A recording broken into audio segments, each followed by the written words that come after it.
Once again, जी अस्सलाम वालेकुम। Sunsilk world cup cricket हंगामे में खुश आमदेद। It is presented by Panther Tires, powered by Spark Smartphone, shine with Sparks, and brought to you by Zameen.com. हर पता हमें पता है। Gentlemen in the crime, ladies and gentlemen, my on the right hand it's Salim Malik Saab, on left it's Abdul Rauf Saab. Assalamu alaikum to both of you. वालेकुम अस्सलाम। कैसे हैं आप? बिल्कुल अल्लाह का शुक्र। सही। ये पीछे से किसी ने म्यूजिक लगाया हुआ है। That's very good. बहुत तरक्की हो गई हम लोग। सुनाई दें। हाँ सुनाई दें थोड़ा। सर मैं तो बहुत कुछ सुनाना चाहता हूँ कसम खुदा की। मैं ऐसा नीचे मुझे ना वो हमारे जो आलिम हैं कवि साहब वो मिल गए थे जो तो वो मुझे मिले। उन्होंने कहा जी लोग मुझे बता रहे थे कि 500 रन पाकिस्तान कर लेगा और इंग्लैंड जो है फिर उसको हम इस तरह से आउट कर देंगे। तो मैं मुस्कुरा रहा था इस बात। मैंने उन्हें कोई जवाब नहीं दिया। कवि साहब को बता रहे थे लोग। कवि साहब को लोग बता रहे थे कॉल कर करके। अच्छा। मुफ्ती कवि साहब जो थे उनको बता रहे थे। मुझे अभी नीचे मिले रास्ते में। हाँ हाँ आई एम टेलिंग यू या तो व्हाई नॉट। मुफ्ती कवि काफ़ी मशहूर से वो जो बड़े फेमस जी जी जी उनको बता सकते हैं। आई डोंट नो कहाँ कौन से वाले बट या अगर वही है तो उनको लोग बता सकते हैं। बता सकते हैं किसी को बता सकते हैं आपको बता सकते हैं नहीं नहीं बाकी बता सकते हैं। अरे genuine seriously I am not kidding. अभी अभी उनसे मेरी नहीं मुलाकात हुई अभी है। कई कितने टेलीफोन कॉल्स आई हैं आपको। हाँ अच्छा और दूसरी ये बात ना आई मीन लोगों की उम्मीदें बस अजीब ही हो रही थी ना नहीं टूट के दे रही थी। फाइनली जब कल यकीन हो गया कल वो न्यूजीलैंड के आगे क्यों आ गया ना तब पता चला कि नहीं फाइनली इट्स ओवर। ये वो देखें वो जो छोटा बॉल पकड़ के बैठा हुआ है ये अभी भी मुझे पूछ रहा था पाकिस्तान सेमीफाइनल में आ सकता है। और ये जितना छोटा है ना मैं ऑनेस्टली बता रहा हूँ तुम्हें टेबल टेनिस की बॉल पकड़नी चाहिए। तुम खामा क्रिकेट की आप वो क्रिकेट के अंदर एक आप बता वो हैरान हो रहा है कि कौन थे खालिद लतीफ साहब थे। हाँ जरा फेंको जरा बॉल तो फेंको इधर इधर देख भी लिया करो बॉल फेंको। हाँ ऐसे फेंक दो कैच दो। मैंने गुड कैच यार ये को पाकिस्तानी टीम में जगह बन सकती है। बिल्कुल स्पॉन्सर ले आओ एटलीस्ट आप टकरे तो नहीं मारेंगे। आ गया। अच्छा मैंने इसका हाथ लगा के देखा मैंने कहा यार पता नहीं ये ठीक है इसका दिमाग ठीक है कि मुझे पूछे जा रहा है सेमीफाइनल में अभी भी आ सकते हैं। वाकई में? हाँ ये मैं सोया हुआ उठा था ये। वाकई में? हाँ तो पूछ रहे थे कि सेमीफाइनल में आ सकते हैं नहीं? हाँ अभी भी मुझे पूछ रहा था। नहीं उसे पता है वो। नहीं इसको कुछ पता नहीं है ये सोया रहता है। ऑलराइट जी। अच्छा जी India versus Netherlands expected as expected 411 run you know and Rohit आज लेकिन हमें कोहली से बहुत बड़ी एक्सपेक्टेशन थी कि आज वो 50 सेंचुरियां करेगा लेकिन नहीं कर पाया। आज अनुष्का भी आई हुई थी स्टैंड्स में। हाँ Anushka Sharma was there his wife was there. अच्छा and I think Rohit Sharma की बेगम भी थी। असल में मैच देख रहे थे हमें भी पता चला। आप लोग जी मैं भी मैच ही देख रहा था। ये बंद कर दिया करें फोन को। अच्छा हम कुछ अब मैं कुछ नहीं बोलना चाहता। मैच हम देख रहे थे मतलब मुझ पे तंज किया जा रहा है। फोन भाई के आ रहे और भाभी you need to check his phone. बेटी का फोन है। आप बताएं। One up skipper one up. अच्छा सो एनीवे कोई अनएक्सपेक्टेड रिजल्ट तो नहीं था आज के मैच का। वो तो एक्सपेक्टेड था कि इंडिया ने जीतना। आपने बड़ी कोशिश की हम कुछ नाम दूसरा लेने की कोशिश मैंने कभी कोशिश के लिए अच्छा मुझ पे आप कुछ भी कहते हैं रियली। अच्छा सो ये तो सब मजाक की बात है ऑल जोक्स एंड फन। लेकिन हियर इज माय क्वेश्चन आज के मैच का टर्निंग पॉइंट आपको क्या लगा? कहीं ऐसा लगा कि जरा भी कंट्रोल थी नेदरलैंड्स की गेम पे? देखिए मेरा ख्याल है कि वन साइडेड ही मैच आप इसके पास 410 रन बहुत बड़ा टारगेट होता है। इसमें इंटरेस्ट सिर्फ एक ही था मेरा ख्याल है कि पूरे जो आज क्राउड भरा हुआ था स्टेडियम भी भरा हुआ था पूरे इंडिया का और वर्ल्ड वाइड भी हमारा भी यही इंटरेस्ट था कि आज विराट कोहली को सेंचुरी करेंगे और सचिन तेंदुलकर का रिकॉर्ड ब्रेक कर देंगे। टर्निंग पॉइंट था वही टर्निंग पॉइंट था जब आउट हुए। नीचे कवि साहब ने आपसे बातें की उसके अलावा टर्निंग पॉइंट इस मैच में कोई नहीं था। इसमें कोई सीधा मैच था। सीधा मैच था। आज आप देखें उन्होंने मतलब बिल्कुल ही मजाक वाला ही था कि वो सब ने बॉलिंग की। हाँ रोहित शर्मा ने और रोहित ने भी बॉलिंग एक विकेट भी लिया। रोहित ने भी एक विकेट लिया। रोहित शर्मा एंड कोहली बोथ आखिरी जो आपकी नजर मेरे ख्याल उसी वक्त पड़ी होगी जब उसने आउट करके कोई इशारा किया होगा। किसने इशारा किया? क्या किसकी बातें उसने आउट करके को बाहर यूं कर रहा था वो उस वक्त। विराट नहीं, Virat I think Anushka Sharma was there, she was watching the game, she was, and जब कोहली टुक द विकेट तो उन्होंने उनको भी दिखाया। दूसरा फिर आई थिंक रोहित की फैमिली जो थी वो भी वहीं थी, I think his missus was there as well, तो बड़ा अच्छा जेस्चर था। It was very nice, good to see. Crowd भी फुल था और मेरा ख्याल है क्राउड बहुत फुल था, बहुत चार्ज था क्राउड। नहीं, वो क्राउड इसलिए कि आप देखें इंडिया के तकरीबन मैचेस में सैटरडे संडे को रखे हैं उन्होंने, उसकी रीज़न यही थी कि लोग आए। लोग तो वैसे भी आते हैं उनके मैच। इंडिया सो फार अनबीटन है वर्ल्ड कप में, ना हमने इसके बारे में बात की है, आपने हमेशा कहा है कि ज़रूरी नहीं कि अनबीटन रहे, बट क्या लगता है आपको अनबीटन रहेगी? नहीं, ये देखें जो उनकी फॉर्म जा रही है और जिस तरह खेल रहे हैं, वो लग तो यही रहा है कि वो सबसे बेहतर टीम वही नज़र आ रही है। मगर मैं फिर कहता हूँ कि एक मैच आता है, बुरा दिन आता है जब आप बहुत अच्छा हो कर रहे सकता है हो। वर्ल्ड कप के ये बाद आप मेरी तरफ जा रहे हैं इसलिए ये मेरी टीम की तरफ। हाँ, नहीं, ये एक मेंबर में इजाफा हो गया मेरे एक वोट में। सही, you guys are ignoring the great Bhuma.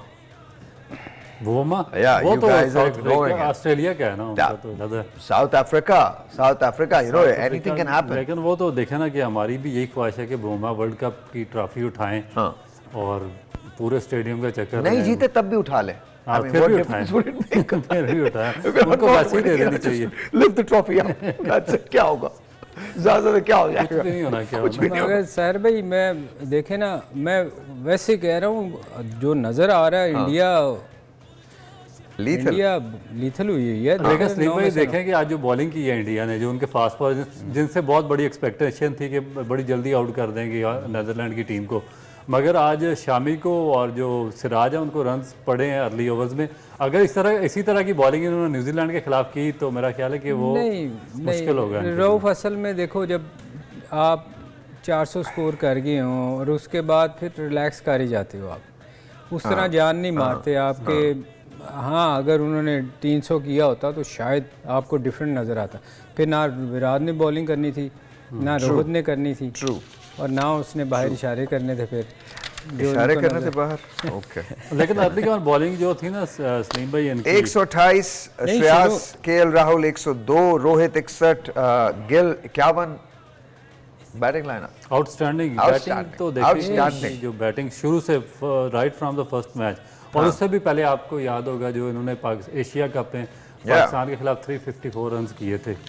तो बैटिंग तो इनकी बहुत ज़्यादा फॉर्म है, और स्पेशली टॉप 6 इनके बहुत तो जिस टीम ने इनके खिलाफ मैच जीतना, मेरा ख्याल है कि उनको। अच्छा, आज शामी ज़्यादा कामयाब नहीं हुए, क्यों, वजह क्या है?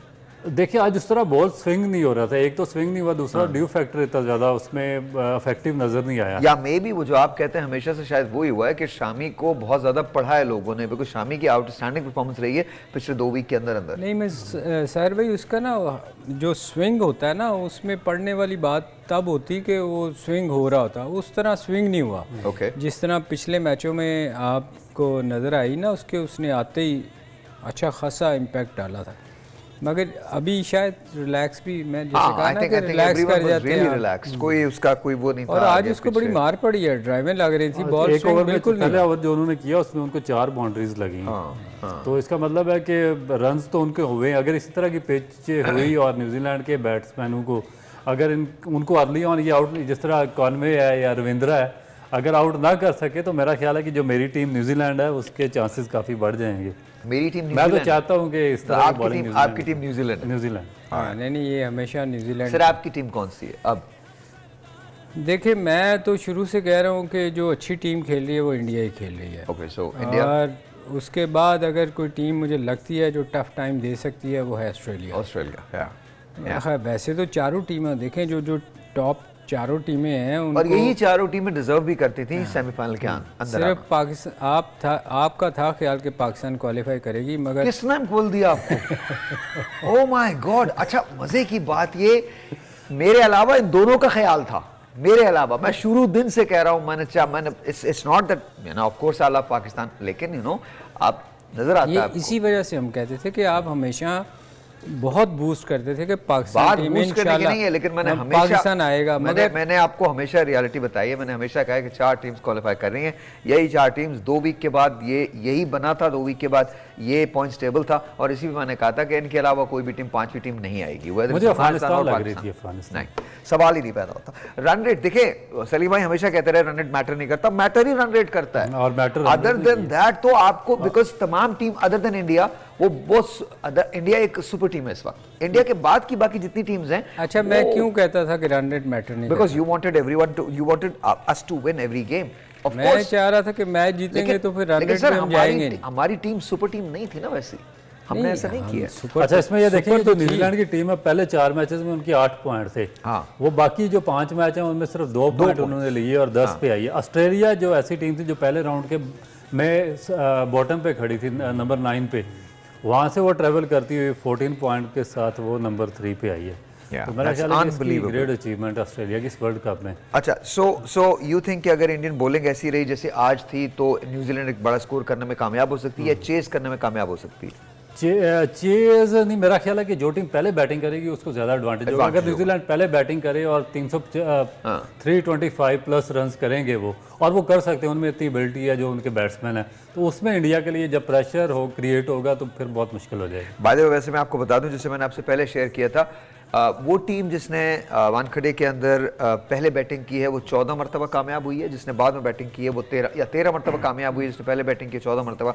वन ऑफ द अदर्स मुझे इस वक्त याद नहीं है, मैटर नहीं करता, मैटर नहीं करता। तो I don't think toss would really matter that day, that day, because अब तमाम चीजें जो होंगी वो सेमीफाइनल के वक्त वाइप ऑफ हो जाएंगी, सारी चीजें वाइप ऑफ। अब वो डे मैटर करेगा, वो डे इंडिया का भी हो सकता है, वो डे न्यूजीलैंड का भी हो सकता है, किसी का भी हो सकता है। मगर उसमें एक चीज़ जो बात कर रहे हैं ना कि टॉस वाइटल इसलिए होएगा कि जो टॉस जीत के स्कोर लगाएगा ना, सेकंड इनिंग जितनी इंडिया की जितनी मर्जी बड़ी टीम हो, आप देखें पाकिस्तान के खिलाफ भी शाहीन ने 2 आउट किए थे तो मुसीबत पड़ गई थी आते ही। बिल्कुल। तो ये एक प्रेशर होता है। और बोल्ट उनका ऐसा बॉलर है जो इन स्विंग करता है बड़ी अच्छी लाइन पे, और उसका उस दिन स्विंग हो गया, किसी तरह बॉल मिल गया उसको भी स्विंग वाला, तो चीज़ें चेंज। या बीच में ना खुद इन स्विंग क्यों करते हैं, अंदर से कोई फ्लिपर क्यों डाल देते हैं? मतलब let's just talk to you. नहीं, खुदा के लिए सारे में गुस्सा नहीं करना। नहीं, गुस्सा तो मैं तो कह रहा हूँ, मैं समझना चाहता हूँ ये इतनी ये नहीं देखे, जिस तरह बॉल ना कई दफ़ा सुबह को जैसे ड्यू फैक्टर होता है, बॉल स्विंग करता है, तो अगर बॉल स्विंग कर गया उस दिन उसको, तो बड़ा प्रेशर डल पड़ सकता है। ऊपर आप देख रहे हैं, आसपास भी आप, लेकिन ऊपर भी आप देख रहे भी हैं, मेरा इसमें कोई कसूर नहीं है, तो ये हिसाब मेरे पे नहीं आएगा। जी, हेनरी का फिट होना बहुत वाइटल होगा। मेरे ख्याल इतने दिन मिल गए हैं, हेनरी हो ही जाएगा। 8-10 दिन तो हो गया मेरा ख्याल उनको फिटनेस के बाद। नहीं हो तो आप लोग कर दीजिएगा, क्या हेलो हेनरी फिट हो जाएगा। नहीं, वो मेरा ख्याल बहुत जरूरी है उसका फिट होना, क्योंकि मेरा ख्याल है उनमें ये चीज़ नहीं है कि वो मैच वाले। अच्छा, by the way, on a serious note, बहाना मारे कि मैं अनफिट हूं, मेरी हैमस्ट्रिंग पुल हो गई। ऑन अ सीरियस नोट, जो कल आपने बात की थी, on a very serious note, I think Rizwan पे खासी तनकीद हुई है इस बात पे। उनको ऐसा नहीं करना चाहिए, वाकई नहीं करना चाहिए वो। तो मैं यही तो कह रहा हूँ कि वो उनमें ऐसा नहीं है बंदा कोई कि जो एन मौके पे परफॉर्मेंस ना हो। तो वो आज इंडिया की टीम में भी एक नज़र आया है। नहीं, वो तो लगा है ना बॉस ने भाई, उसको इस तरह ना करे। वो तो दैट वाज हॉरिबल। वो तो 150 मीटर ऊपर अच्छा, बॉल ये गया पता के कौन लगा। से स्कूल के कौन से वाले बच्चे, मैं सच बता रहा हूँ, जो शरारती नहीं होता, जो जिसको वो उसको मतलब कुछ ना कुछ वो तकलीफ में देख के दूसरों को खुश होता है। अच्छा, उस वक्त मैं इसको रऊफ को कह रहा था कि मैंने कहा यार ये ऐसी खतरनाक जगह है, ये अंदर भी चली जाती है लगे तो हंस रहा था उस वक्त। अब बड़ा सीरियस हो गया, नहीं उसको बड़े 50 गज ऊपर से बॉल लगी है। It was horrible, it was horrible. नहीं, वाकई वो खतरनाक। It could be life threatening, या इट कुड। बड़ा सीरियस हो गए, देख कसम से बड़ा सीरियस उस वक्त। मैंने कहा यार ये बड़ी खतरनाक है। एक दफा अच्छा, वापस आते हैं तो झलकियां देखते हैं, फिर इसके बाद डेमो लेते हैं आप लोगों से। एक छोटा सा ब्रेक है, आपसे मिलते हैं ब्रेक के बाद। Will be right back.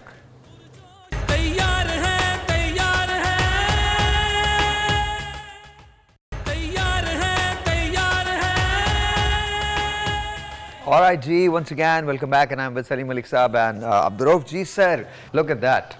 This was like, treat to watch. अच्छा, आज कोशिश थी आयर की ना कि इसका सामने से वही खेलता रहे, मगर उसको एक और मिला जब 89 पे था जब, हाँ और लास्ट ओवर में उसने कहा ये तो मौका खो ना दूं मैं कहीं, राहुल ने। हाँ और बड़ा अच्छा उसने 100 किया और बड़े कम बॉलों पे किया और बड़ा तेज़ खेला it was really good to see. उसमें। और दूसरी आज देखें, ये हालांकि विराट कितना बड़ा प्लेयर है, हाँ गलती फिर भी इंसान से जितना मर्जी बड़ा प्लेयर हो, आज उसने भी अगली बॉल को कट मारने दिया है। सर 71st 50, 71st, क्या बात है उसकी। और 4900 71st 50, तो आज हमारा था ख्याल कि वो 50 कर जाएगा। अच्छा, मुझे भी ये लगता था कि आज विराट कर लेगा, बट दैट्स ओके, कोई बात नहीं। I think semifinal would be a good day to do it, ऐसी और final would be a good और डे मेरा टू ख्याल डू राइट स्टेज है सेमीफाइनल या फाइनल, अगर उसमें सेंचुरी करे और 50 100 उसके हों और सचिन तेंदुलकर का रिकॉर्ड भी ब्रेक कर दे, ओह गॉड, मेरा ख्याल है इससे बड़ी चीज़ नहीं हो सकती। मेरा ख्याल थोड़ा रिलैक्स भी था आज।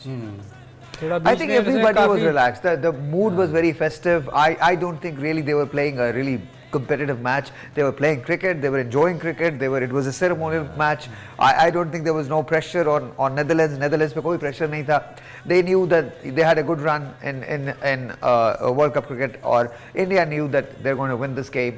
India wanted to make sure कि जी उनकी जो losing streak है, जो winning streak है, वो मुतासर ना हो. तो I think they did that. They did that. आवाम को अच्छी क्रिकेट देखने को मिली, जो टेलीविजन पे घर पे बैठे हुए थे मेरे जैसे लोग, मुझे बहुत मजा आया देखने का, और जो स्टेडियम के अंदर थे उन्होंने तो विटनेस कमाल ही किया। एक telephone call, let's see who this is online. अस्सलाम वालेकुम। वालेकुम सलाम सर, मैं आजम बात कर रहा हूँ लाहौर से। जी आजम, कैसे हैं? शुक्र है अल्लाह का। क्या कहते हैं सर आप? मैं ना आपका रोज प्रोग्राम देखता हूँ। मेरा एक सवाल है खलील साहब से। सर ये सवाल है कि पाकिस्तान की 3 टीमें होनी चाहिए, एक टेस्ट, एक T20, एक वनडे। ऑलराइट, मैं पूछ लेता हूँ जी, पाकिस्तान की 3 टीमें होनी चाहिए, एक टेस्ट, एक वनडे, एक T20। Sir ball. यार होता तो वैसे ऐसे ही है, पूरी दुनिया में है, मगर T20 की जो है वो अलहदा होनी चाहिए। बाकी दो जो टीमें हैं ना, 2 वनडे और टेस्ट मैच में, इसमें चल जाता है। ओके, टेस्ट मैच वाले भी लोग खेल सकते हैं क्योंकि लंबा मैच जाना होता है, 50 ओवर खेलने होते हैं। कई दफ़ा होता है T20 के प्लेयर, हमारी जो टीम गई थी उसमें मोस्टली T20 वाले प्लेयर गए हुए थे। आप देखें कि हमारे से ना 10 ओवर कंप्लीट हो पा रहे थे, मोस्टली लोग 10 ओवर करते हुए अनफिट आपको नज़र आए होंगे। फिर लंबी इनिंग कई दफ़ा ऐसा हुआ कि आउट हुए हैं जल्दी, तो हम पूरे ओवर नहीं खेल पाए। उसकी वजह ये थी कि ज़्यादातर प्लेयर हमारे T20 के गए हुए थे। तो आपकी बात जो है वो मैं उससे बिल्कुल एग्री करता हूँ कि एक टीम अलग होनी चाहिए, तीनों नहीं। ये मोस्टली लेकिन इसलिए भी ये मुश्किल इसलिए है कि इसमें काम बहुत ज़्यादा करना पड़ता है। अच्छा, इससे पहले क्या बात करें, मुझे बैट प्लीज दीजिएगा। सर ये आपको बैट हम देने जा रहे हैं मिट्स की तरफ से। दिस इज़ योर बैट, आप इसको ले सकते हैं, एंड हम आपको साइन करके ये बैट भिजवाएंगे। इनके साइन होंगे और ये मिट्स की तरफ से आपको बैट है। मिट्स, they really good bats, they really good bats. So thank you for calling, बहुत बहुत शुक्रिया सर। जी सर। अच्छा, इसमें मैं बात कर रहा था कि मुश्किल होती है थोड़ा सा सिलेक्शन कमेटी के लिए और सिलेक्टर्स के लिए, क्योंकि अगर आप 3 फॉर्मेट की टीम बनाएंगे तो आपको बहुत ज़्यादा, मैं 2 की कह रहा हूँ, 2 में या 3 में भी अगर बना दे तो उसमें आपको बहुत ज़्यादा जो फर्स्ट क्लास मैचेस हैं उन पे नज़र रखनी पड़ती है। आपको सारे ग्राउंड्स में जाना पड़ता है, आपको सारे first class matches, list A के मैचेस किस चीज़ की दी जाती है, आपको करना तो पड़ेगा। नहीं, वो इसलिए नहीं करना, यहाँ पे इसलिए नहीं हो सकता कि एक तो देखे ना कि जिस तरह वर्ल्ड कप से पहले एकदम चीफ सेलेक्टर बदल दिया और वो अपनी नई सिलेक्शन कमेटी लेकर आ गए। उससे पहले एक जो मैनेजमेंट कमेटी थी उन्होंने चीफ सेलेक्टर और सिलेक्शन कमेटी लगाई, वो चेंज हो गई। हर 3-4 महीने बाद सिलेक्टर। अच्छा, where do we stand as far as Babar is concerned? Captaincy के आई थिंक रमीज भाई ने भी कुछ कहा है आज। हाँ, रवीज भाई आज बहुत गुस्से में लग रहे थे। अच्छा? तो आज चढ़ दौड़े हैं जिस तरह की फौजें नहीं चढ़ दौड़ती, तो वो पाकिस्तान क्रिकेट बोर्ड पे तो बमबारी कर रहे थे कि इन्होंने ये ख़राब कर दिया, ये तबाह कर दिया, बाबर के खिलाफ साजिश कर रहे हैं, टीम के खिलाफ कर रहे हैं, नेचर डोमेस्टिक इंफ्रास्ट्रक्चर तबाह कर दिया। तो क्या ये तो विकास शरफ साहब को मेरा ख्याल है कि 2-3 महीने हुए हैं, 4 महीने 4 साल तो एहसान मानी के पास रहा वसीम खान, और फिर रमीज़ राजा भी 2 साल यानी कि इंटरिम चेयरमैन रहे। तो इन्होंने क्या कर दिया 2 महीने में जो ये इन्होंने सही करके गए थे? असल में जो आते हैं ना नए चेयरमैन और जो चला जाता है, वो फिर हर कोई एक दूसरे पे ब्लेम डालता है, हालांकि सबको मौका मिला है। हाँ पाकिस्तान की खिदमत करने का। रमीज़ भी थे उस वक़्त, कुछ चीज़ें बेहतर हुई, कुछ अच्छी नहीं भी हुई। तो मेरे ख्याल में इस चीज़ पे क्रिटिसाइज़ करना चेयरमैन को थोड़ा सा सख्त होएगा, क्योंकि अभी तो उसको 2 माह हुए हैं अभी चेयरमैन। लेकिन इसमें एक और साहब बड़ी अभी मजे भी की वो आपको एक चीज़ चेयरमैन बताता हूँ। नहीं है, वो मैनेजमेंट कमेटी के मैनेजमेंट कमेटी के चेयरमैन। मैं आपको जो भी है, सुनील तो भाई इसमें चेयरमैन एक बड़ी इंटरेस्टिंग चीज़ बताता हूँ। पिछले साल दिसंबर 2022 में जो इनकी रमीज़ राजा साहब को जब इन्होंने रिज़ाइन किया था, रिज़ाइन लिया गया था इनसे, उसके बाद जो आईपीसी मिनिस्ट्री है उसे एक इंटरिम कमेटी बनाई थी, जिसके चेयरमैन थे पहले नजम सेठी साहब थे। उनको उन्होंने 4 महीने का टाइम दिया कि आपने 4 महीने में गवर्निंग बोर्ड भी तश्कील देना है, इलेक्शन भी करवाने हैं और चेयरमैन भी सिलेक्ट करना है। 4 महीने तक वो कुछ भी नहीं करवा सके, उनको एक और एक्सटेंशन उन्होंने दी जुलाई तक, उसमें भी वो कुछ नहीं करवा सके। फिर इनकी बारी है, इज़गात साहब को उन्होंने 4 महीने का टाइम दिया, ये अभी 5 तारीख को ख़त्म हो गया, इनको 3 महीने की मजीद एक्सटेंशन दी है। तो मेरा नहीं, अब 11 महीने से ये पाकिस्तान क्रिकेट बोर्ड इंटरिम उस कमेटी पे और कमेटी पे चल रहा है, और इसका कोई आगे पीछे वाली वारिस नहीं है। और ये जो कमेटी है ये कोई बड़ा डिसीजन भी नहीं ले सकती, ना किसी को ये निकाल सकती है, ना रख सकती है, ना कोई बड़ी जॉब दे सकती है। तो जब इस तरह के हालात होंगे तो फिर मेरा ख्याल है कि आपका सिस्टम असल में चेयरमैन खराब ही होगा। की सीट पे ना इतनी वो कुछ चीज़ लगी हुई है, वो छोड़ते नहीं, डिसीजन नहीं लेते, उसको लटकाए जाते हैं। अच्छा जी, मैं एक ब्रेक लेता हूँ, आपसे मिलते ब्रेक के बाद।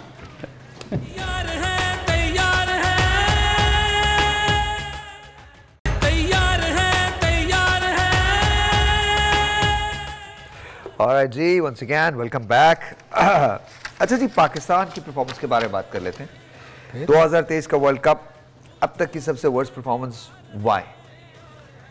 इतनी दफ़ा तो सर दोबारा भाई, कह दीजिए। ये रीज़न आपको पता है कि क्या है कि सिलेक्शन ही इतनी अच्छी नहीं हुई थी। फिर हमारा जो नीचे से हमारा सिस्टम है, जो हमारा डोमेस्टिक, उसमें से लड़के लेके नहीं जाते। जब आप वहाँ से नहीं लेके जाएंगे तो यही होएगी, परफॉर्मेंस ऐसी ही आएगी। जब आपकी टीम सिलेक्शन ही गलत हुई हुई है, जो बार बार रऊफ और अच्छा, by the way Mickey Arthur ने भी ये कहा है कि बाबर आजम को ही कप्तान रहना चाहिए। देखिए ऑप्शन नहीं है इनके पास अभी फ़िलहाल, कोई ऑप्शन नहीं। या तो पाकिस्तान देखिए जिस तरह बाकी टीम है ना, जिस तरह इंडिया आपको नज़र आ रही है, ऑस्ट्रेलिया है या साउथ अफ्रीका है, अभी इवन वर्ल्ड कप पे आप देखें विलियम्स हम बाहर बैठे रहे हैं वर्ल्ड कप के 4 मैचेस में। न्यूजीलैंड के मोस्ट प्रीमियर कैप्टन है, बैट्समैन है, और टॉम लेथम ने उनको बड़े अच्छे तरीके से रिप्लेस किया, उनको बिल्कुल कमी महसूस नहीं होती। उसके बाद जो ये बूमा है साउथ अफ्रीका के, वो बाहर बैठे हैं, तो मार्करम ने बहुत अच्छे तरीके से लीड किया। इसी तरह बाकी टीमें भी हैं, इवन स्टोक्स बाहर है, ये बटलर बड़े अच्छे तरीके से टीम को चला रहा है, उनकी रिप्लेसमेंट होगी। इनके पास तो रिप्लेसमेंट ही नहीं है और पीछे भी नहीं है। देखें कि ना किसी फॉर्मेट की टीम इनके पास मुकम्मल है, अभी तो ये कुछ भी नहीं है। अभी जो ये आगे ऑस्ट्रेलिया में जाके टेस्ट सीरीज में स्ट्रगल करेंगे, वो तो अभी किसी को पता ही नहीं है, क्योंकि इनके पास स्ट्रगल करेंगे। सर बॉलिंग, मुझे एक बॉलर बता दे जो टेस्ट तो मैच में आपके ख्याल में क्या है? नहीं सलीम भाई, एक बॉलर बता दे जो टेस्ट में आपके 3 टेस्ट मैच आपको खेल कर देगा। एक सिंगल बॉलर मुझे बता दें, एक बॉलर का नाम ले दें। वो हालांकि आपको 4 बॉलर लेके जाएंगे, कौन कोई एक फिर जाएंगे सब, मुझे एक बता दे जो सारे मैच खेलेगा। ये देखे ना, ये हाल है। शाहीन अफरीदी फिटनेस की वजह से स्ट्रगल कर रहा है, इसने वनडे में स्ट्रगल किया, तो टेस्ट मैच वो कैसे पूरा करेगा। हारिस रऊफ, उसको इंजरी है, उसका 2 दफ़ा MRI करवाया इस टूर्नामेंट में उन्होंने, 10 ओवर वो उसके मुकम्मल नहीं होते। सबसे वो एक्सपेंसिव बॉलर रहा है। टेस्ट मैच इन्होंने उसको टेस्ट मैच तक खिला दिया। आज उसके कोच, अब मैं आकिब जावेद का सुन रहा था, लाहौर कलंदर के, कहते हैं हमने इसको लाहौर कलंदर के डेवलपमेंट प्रोग्राम से लाया T20 के लिए, और इसको इन्होंने टेस्ट मैच भी खिला दिया और वनडे भी खिला दिए। हालांकि ये T20 का बॉलर है, वो अब बता रहे हैं T20 का बॉलर है। तो अब देखें कि टेस्ट में वो भी नहीं होगा। वो देखें ना, अब T20 का अगर वो कह रहा है तो वो तो कहता है इसको कप्तान बनाए, हारिस को, सबको, वो जितने भी लाहौर के अंदर। ये भी एक अजीबो गरीब इनकी थ्योरी है कि 3-4 बंदे रखे हुए हैं, कहते हैं इसको भी कप्तान बना दो, इसको भी बना दो, इसको भी बना दो। उनकी टीम में जगह नहीं बनती, कह रहे हैं उनको कप्तान बना दो। अच्छा, अब तीसरा बॉलर, जो पाकिस्तान के पास सिर्फ एक बॉलर फिर था, तो कप्तान बनाया जा सकता है अगर टीम में जगह नहीं है तो। एक बॉलर था जिसकी पाकिस्तान की टेस्ट टीम में जगह बनती थी, वो नसीम शाह था। वो बैडली इंजर्ड है, वो ऑस्ट्रेलिया के टूर पे नहीं जा सकता। बाकी अब मुझे बॉलर का बताएं, मैं तो हैरान हूं कि इनका बॉलर टेस्ट सीरीज में कौन सी बॉलिंग लाइन लेके जाएंगे। आई थिंक हसनैन को बुलाएंगे, नहीं बुलाएंगे? हसनैन भी अनफिट है। अच्छा मजे की बात बताऊं एक और आपको, मुझे याद करवा दिया आपने, जो पीछे सर जो रिप्लेसमेंट पे बॉलर है हसनैन, और वो क्या उसका नाम है इसानुल्लाह, वो भी दोनों इंजर्ड है और 6-6 माह के लिए आगे इंजर्ड है, 6 माह क्रिकेट नहीं खेल सकते वो। इनके कोचिंग स्टाफ का, इनकी मैनेजमेंट का और इनका जो मेडिकल पैनल है उसका हाल देख लें कि जो 3 पाकिस्तान टीम में खेल रहे हैं वो टेस्ट नहीं खेल सकते, वो सफ़र कर रहे हैं, और जो उनकी रिप्लेसमेंट पे वो तीनों 6-6 माह के लिए बाहर बैठे हुए हैं, इंजर्ड है, वो क्रिकेट नहीं खेल सकते। आप मोहम्मद अली को लेके जाएंगे, बस एक ही बॉलर है बेचारा, वो मजबूरी है इनकी। अच्छा तुझे ना इसको और ना छत पे कोई अकेला नहीं होता, इसको आपको वैसे बता रहा हूँ। मैं साहिर भाई रऊफ को रेडियो पे काम करना चाहिए था। आप पूछे क्यों? क्यों? वो बंदा आवाज तो बंद कर देता, इतना गुस्से में बोलता चुप नहीं। 1 मिनट में ये निकाल दूं, फिर पानी दे देता हूँ इनको। अच्छा वो तलवार की आज आपने वो मैंने आपको वाकया सुनाना था, आपने कौन सा वाकया? वो जो कैच आज उसके सराज के इधर लगा है, हाँ तो क्या वाकया सुना है? वो जो उसको बॉल लगी ना ऐसे। सर वो वाकया बड़ा खतरनाक वाकया, आप इसको मजाक में ले रहे, क्या हुआ है? नहीं वो हुआ क्या कि हम लोग ना सिक्सर साइड मद्रास खेलने गए हुए थे। ओह अच्छा। अच्छा उधर से ना मैं और रमीज़ पार्टनर थे, और इसी तरह मुख्तलिफ मुल्कों से ना उन्होंने 2-2 पेयर लिए हुए थे बैट्समैन। तो 6 फास्ट बॉलर थे वेस्ट इंडीज़ के, सारे 6 के 6 फास्ट, मार्शल, पीटरसन, वॉल्श सब लोग। हाँ। और उनके खिलाफ जिसने ज़्यादा स्कोर करना था ना उसने जीतना था। अब मैं और रमीज़ अंदर ओपन करने गए तो वो पंपे बॉल से पंपे बॉल, तो रमीज़ को ना पीटरसन ने आके बॉल की, बहुत तेज थी। तो रैम्बो ने ना, रमीज़ ने कुछ यूं करके कुछ किया ना, रैम्बो उसको कहते थे हम, तो उसने यूं किया ना तो वो प्लेड होके ना इधर लग गई। अच्छा वो यहाँ मुझे उस वक्त अंदाज़ा नहीं था कि इधर, मैं समझा यहाँ कहीं लगी है, तो मैं रमीज़ ना उसका सांस नहीं आ रही, पकड़ के ना रैम्बो किए जा रहा। मैं गया पास में, कहा रैम्बो क्या, वो कहता इसको बाहर केज में चली गई है और मेरी अंदर चली गई। ये वाकई उसकी ना वो लगा बॉल तो अंदर चली गई। सीरियसली? तो हाँ वो कहता है यार इसको, आप इसलिए आज हंस रहे थे जब सिराज को बॉल हाँ जब उसको बॉल लगी ना तो मैं हंस रहा था, कहते मैंने कहा मुझे रैम्बो याद आ गया, उसके भी लगी थी इधर बॉल, तो वाकई अंदर चली गई थी? हाँ वो कुछ हुआ उसको, बड़ी पेनफुल जगह है। Of course. और वो उस वक्त हालांकि हम मजाक कर रहे थे कि इसने कैच छोड़ के बहाने मारा है, मगर उसको वाकई वो ये जगह, वो तो आपने देखा वो कैच कर रहा था, स्लिप होके अचानक, और वो रेड हुई थोड़ी सी थोड़ा सा उसका वो उसकी वजह से ना, हाथ लगने की वजह से उसकी थोड़ी फोर्स जो थी वो कम हो गई थी, वरना अगर वो डायरेक्टली लगती, खुदा न करे मिस हो गई तो सेम केस हो जाता। लेकिन हालांकि यार आसान कैच था, मगर मुझे समझ नहीं आई वो। तो रमीज भाई के गुस्से होने की वजह क्या है? वो खुद भी तो थे ना इसमें, समझ नहीं आती कि क्यों गुस्से में थे। आप देखें कि ये जब आए थे मैंडेट लेके, जो लास्ट पिछली गवर्नमेंट थी, तो ये बेसिकली जो अभी हम बहुत ज़्यादा टीवी पे सुन रहे हैं कि इलाकाई टीमें होनी चाहिए, जो आपके इलाकाई टीमें उनको स्ट्रॉन्ग करना चाहिए, तो इन्होंने वो तजर्बा किया था आज से 5 साल पहले। इन्होंने पूरे पाकिस्तान की जो रीजनल एसोसिएशंस थी उनको ख़त्म कर दिया था, इन्होंने डिपार्टमेंट्स को ख़त्म कर दिया। 6 इन्होंने इलाकाई टीमें बनाई, उसमें जनूबी पंजाब थी, सेंट्रल पंजाब, इसी तरह सिंध, और ये 6 टीमें। अब उनमें जो इन्होंने लोग, अब उनका ये उसको चलाना चाह रहे थे ऑस्ट्रेलिया और इंग्लैंड के तर्ज पर, कि वो अपना पैसा जनरेट करेंगे और अपनी ऑटोनमस बॉडी होगी उनकी, और पाकिस्तान क्रिकेट बोर्ड से थोड़ा सा अलग फंड जनरेट करेंगे। वहाँ पे इन्होंने लगाए हर 6 एसोसिएशन का एक चेयरमैन लगाया, एक चीफ एग्जीक्यूटिव लगाया। अब मज़े की बात है कि पाकिस्तान में ऑस्ट्रेलियन स्ट्रक्चर कैसे चल सकता है जब बड़े बड़े यहाँ पे ऐसे लोग बैठे हों। किसी ने अपनी फैक्ट्री का मुंशी रख दिया चीफ एग्जीक्यूटिव, किसी ने अपनी फैक्ट्री का वो कोई और था उसको चेयरमैन लगा दिया। अब बजाय कि उन्होंने पाकिस्तान क्रिकेट में कोई डेवलपमेंट के काम करने के, उन्होंने एंजॉय किया। फर्स्ट क्लास टीम आ गई जी सेंट्रल पंजाब की, साउदर्न पंजाब की। उसके अलावा रऊफ, ऑस्ट्रेलिया पूरी की आबादी हमारे एक सूबे जितनी, एक सूबे जितनी। अच्छा सलीम भाई, उसमें एक सेकंड मैं इसको थोड़ा सा कंप्लीट कर लूँ। अच्छा वो 6 टीमें वो एंजॉय करते रहे, एंजॉय उन्होंने करते रहे, और ना उन्होंने कोई डिस्ट्रिक्ट का टूर्नामेंट करवाया, ना उन्होंने कोई स्क्रूटनी कराई, ना कोई सिस्टम उन्होंने बैलेंस किया, बेड़ा गर्क किया उन्होंने। सारे जो 6 प्रोविंशियल टीमें थी, हमारे मुल्तान और जनूबी पंजाब का सबसे बुरा हाल उन्होंने कर दिया। एक सिंगल प्लेयर, एक ऐसी टीम जिसको मैं छोड़ के गया था, उसके 11 बंदे पाकिस्तान की लाइन में लगे हुए थे। वहाँ से पिछले इन्होंने उसका इतनी तबाही की कि सारे पाकिस्तान से लड़के इकट्ठे करके वहाँ पे खिलाए, वहाँ लोकल लड़का इन्होंने प्रमोट नहीं किया, और सारा का सारा स्ट्रक्चर कोलैप्स हो गया। अब क्या हुआ? अच्छा 6 साल बाद क्लबों की स्क्रूटनी होती है। स्क्रूटनी का मेयार ये है कि जो आपके डिस्ट्रिक्ट हैं वो हर साल 2 क्लब के टूर्नामेंट करवाएंगे, और उसमें सारे जो क्लब पार्टिसिपेट करेंगे उनको बोर्ड का राइट दिया जाएगा। अब ये स्क्रूटनी कराते फिर रहे हैं और पिछले 4 साल से क्लब का टूर्नामेंट ही कोई नहीं हुआ। नहीं, इसमें फेक क्लबें बड़ी होती हैं ना। मेरा सवाल है किस चीज़ की स्क्रूटनी है? स्क्रूटनी क्लब्स की बट स्क्रूटनी। किस चीज़ की, जब कोई टूर्नामेंट ही नहीं हुआ? टूर्नामेंट, और यही तो सबसे, क्योंकि ये अपने अपने जो फेवरेट हैं उनको oblige करेंगे अब। और ये जो रमीज़ भाई गुस्से में क्यों आ रहे हैं, इनको बताना चाहिए। एहसान मानी थे, वसीम खान थे, रमीज़ राजा थे, इन्होंने क्या डेवलपमेंट की? डिपार्टमेंट क्रिकेट का आपने बेड़ा गर्क कर दिया, रीजन आपने सत्यानाश फेर के रख दिया। जो लड़के थे वो बेरोजगार आपके दौर में हुए, नौकरियों से वो ख़त्म हो गया। कोई लोडर चला रहा है, कोई रक्षा चला रहा है, कोई सब्जी की रेहड़ी लगा रहा है। उसके बाद क्लब का आप कोई टूर्नामेंट नहीं करवा सके, डिस्ट्रिक्ट का सिस्टम आपने कोलैप्स कर दिया और आप बैठे यहाँ पर रो रहे हैं जी कि नहीं, इन्होंने सत्यानाश कर दिया। यानी कि जो जाता है वो आने वाले पे तनकीद शुरू कर देता था, जो आने वाला वो जाने वाले पे कर देता। बिकॉज मुझे लगता है कि ज़का अशरफ से बहुत ज़्यादा आप कुछ नहीं कह सकते उनको। उसका रीज़न ये very simple, is very very new. अभी तो आए हैं, अभी वो क्या कर सकते हैं? ऐसा क्या कर दिया इस बोर्ड ने जो उससे पहले के बोर्ड ने नहीं किया? सर, जो इनको आईपीसी मिनिस्ट्री ने लेटर दिया ना इस मैनेजमेंट कमेटी को, जो 3 महीने का बेचारों को आगे टन्योर दिया, उसमें उन्होंने स्पेसिफिकली मेंशन किया कि आप कोई बड़ी चेंज कर ही नहीं सकते, ना आप किसी को रख सकते हैं जॉब पे, ना आप निकाल सकते हैं किसी को। मगर तो आप डे टू डे अमूर बस let me ask you this, मुझे बताइए, what's the future for Babar Azam? Future क्या? वो कैप्टन रहेंगे, नहीं रहेंगे? उनको कैप्टन रहना चाहिए, नहीं रहना चाहिए? What's the future? देखिए, आपके पास चॉइस क्या है? कोई नहीं है मेरे ख्याल में। उसको आप टेस्ट मैच से तो बड़ा मुश्किल है उसको हटाएं, क्योंकि वो और कोई आपके पास चॉइस कोई नहीं है। Okay. आप ज़रूर बाकी 2 जो हैं T20 और वनडे, उसमें तो आप कर सकते हैं, पर टेस्ट मैच में। So you think Babar should remain captain? देखें, अगर उसकी कप्तानी की बात करें तो मेरे ख्याल में उसको कप्तानी नहीं आती।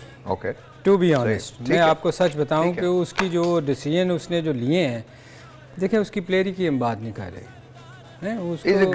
उसको एक साइड पे रख के आपने मुझे कप्तानी का पूछा है, तो मैं सबसे ज़्यादा सपोर्टर उसका मैं था। याद है आपको, शुरू में भी बात हुई थी तो मैंने कहा था उसके अलावा कौन है जो कप्तान? कोई नहीं है, बिल्कुल सही, क्योंकि है नहीं आपके पास। भाई यू थिंक कि उनको कैप्टनसी पे रहना चाहिए या नहीं? मेरे ख्याल में उसको टू बी ऑनेस्ट कप्तानी इतनी उनका तजर्बा नहीं है। You sir?